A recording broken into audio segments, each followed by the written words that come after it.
Hi everyone! Today's video is on how to hang a primary line and secondary line. Let's get started!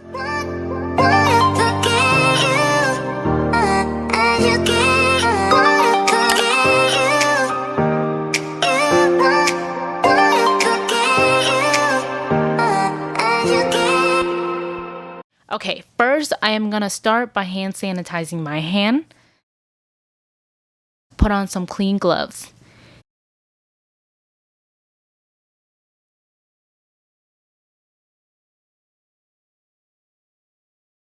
These are the materials that you will need to perform the skill.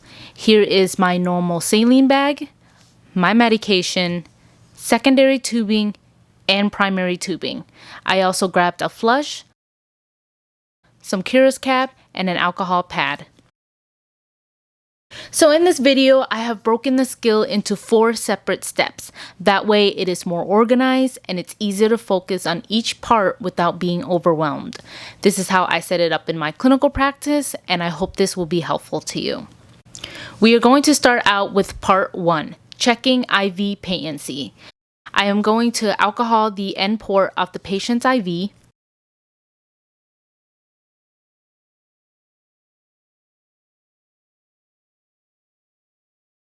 Remove air from the syringe, connect the flush, pull back for blood return, and then flush the line. As I flush the line, I will feel around the site for any signs of infiltration like swelling under the skin, any leaking, and ask the patient if he's experiencing any pain.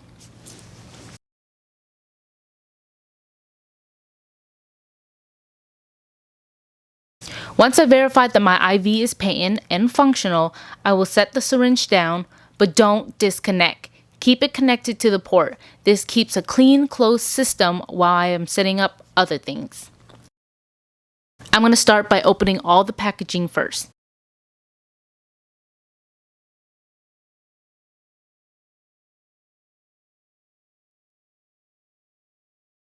How I recognize which is primary and which is secondary is that the primary tubing will be longer and has a long blue plastic covering on it with a square slided clamp to insert it into the pump modules. The secondary tubing will be shorter in length and includes a hanging hook inside the packaging. Let's move on to part 2. Setting up the primary tubing. I am taking off the paper tags on my primary tubing to allow me to uncoil it more easily.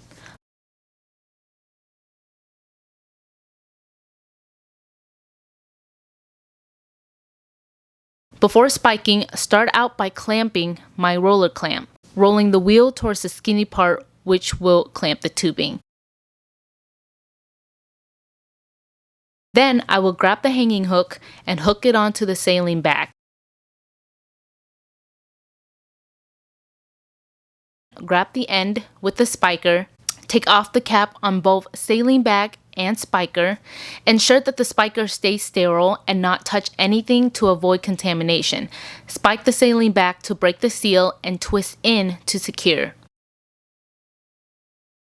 Hang the hook onto the pole. Then untangle your tubing, making sure that the lure lock does not touch the ground.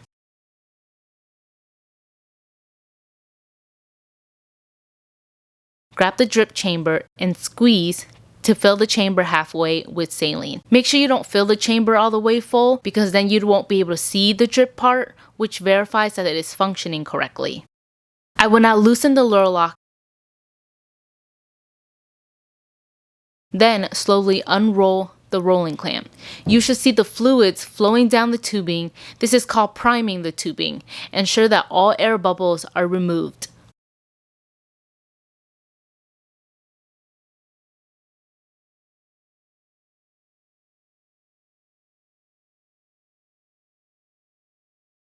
Once finished, clamp your roller clamp to stop the flow.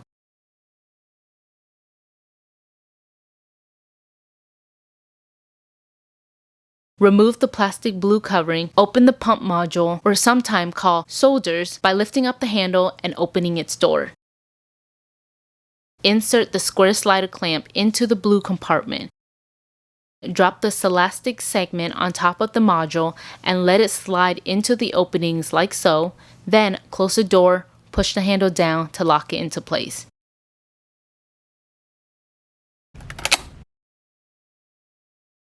We will now combine part 1 and part 2 together, which is connecting the primary tubing to the patient's IV, remove the connecting syringe, remove the Lure lock cap, then insert the Lure lock into the needle-free connector and twist to secure.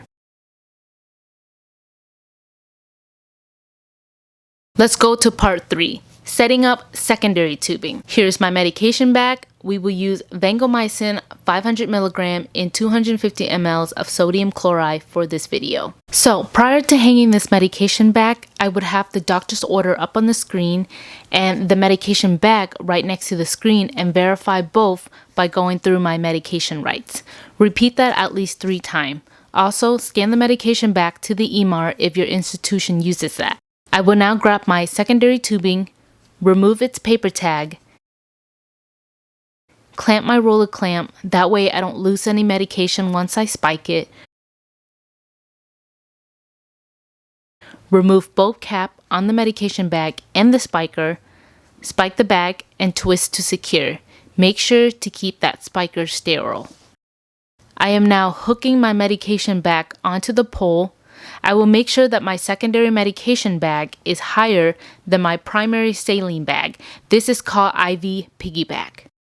Putting my secondary tubing aside really quick while I grab an alcohol pad and wipe the port closest to the saline bag for at least 30 seconds to clean it. Now, I grab the Lure lock tip off the secondary tubing and connect it to the port, press in and twist to secure. I will now start to back prime. Hang the medication back lower, unclamp my roller clamp. I should start to see the saline solution priming my secondary tubing and the air bubbles leaving my secondary tubing as well. Do this process slowly so you don't overfill the drip chamber, just halfway. Clamping my roller clamp. Hang the medication back onto the pole, which concludes the back priming process. Part 4. Programming the Alaris Pump. Press System On to turn on the pump.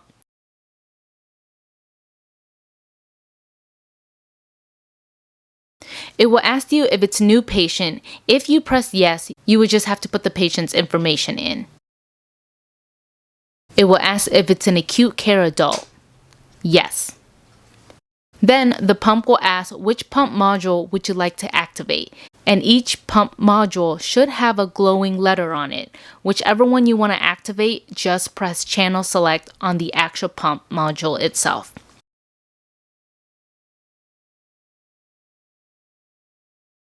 Then it's going to direct you to the infusion menu. I am going to program in my primary bag first, which would be under Guardrails IV Fluids.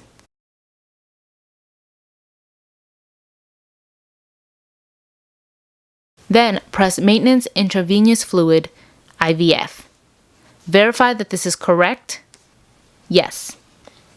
The pump will now ask what my rate and volume to be infused is. Since my primary bag is just going to act as my post-flush after the medication has finished running, I would just put 5 ml per hour.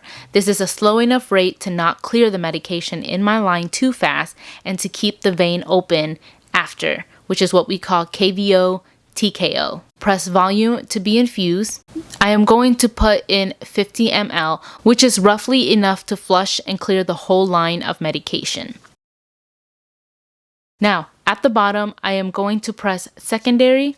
This will allow me to program in my medication. Vancomycin 500 mg in 250 ml.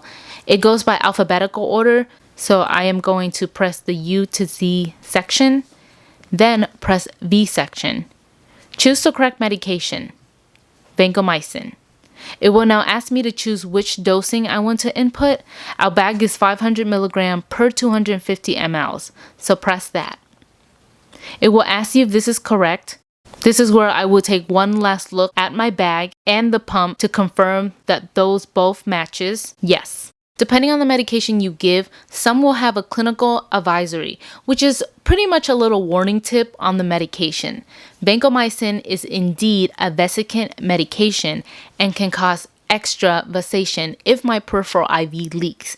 So I need to be careful and monitor closely for any signs of extravasation throughout the whole infusion process. Also, not to exceed 5 mg per ml, because if vancomycin is run too quickly, it can cause what's called red man syndrome. I will press confirm that I am aware of the risk, verify that this is correct, 500 mg in 250 ml, and my final concentration will be 2 mg per ml, which is under my 5 mg per ml maximum limit. Press next to confirm. I will now do one last final check and make sure everything is correct before I press start. Vancomycin dosing is 500 mg, my VTBI is 250 ml, and my duration is in 1 hour.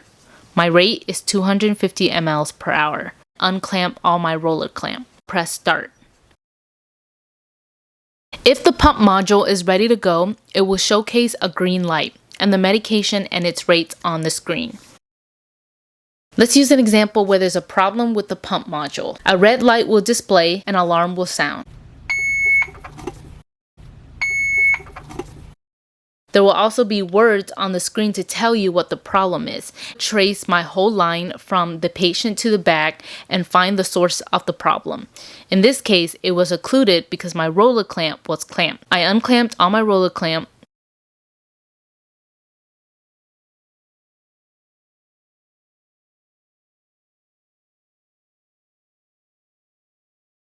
Then press restart. The light should now be green and stop alarming. One final step is labeling my primary and secondary tubing. I would put when the tubing was hanged, when it needs to be changed depending on institution, usually 72 hours, and my initial. Stick it onto the line. The best place to stick it on and easy for everyone to see is just below the drip chamber.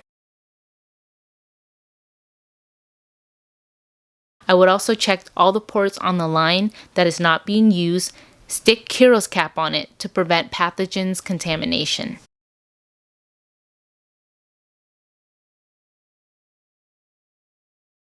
Once the medication has finished running and my post-flush has flushed the medication from the line, I would disconnect the primary tubing from my patient, connect my flush, and flush the line for extra precaution.